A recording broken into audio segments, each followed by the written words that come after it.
It's not good news, it's not bad news, it's just things that we don't know that we don't know. I keep using that phrase.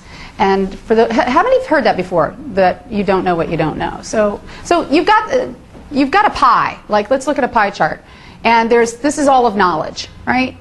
I borrowed this, by the way, from Landmark Education, so that everybody knows that I'm a great proponent of, self-improvement seminars, human potential.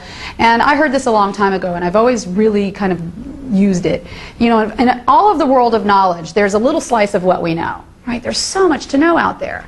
And there's a whole other slice of what we know that we don't know. Like, if we wanted to learn how to fly a plane, we could go out and do that. If we wanted to learn, advanced calculus, we could go do that. But we know we don't know that stuff. Then there's this whole other area of what we don't even know that we don't even know.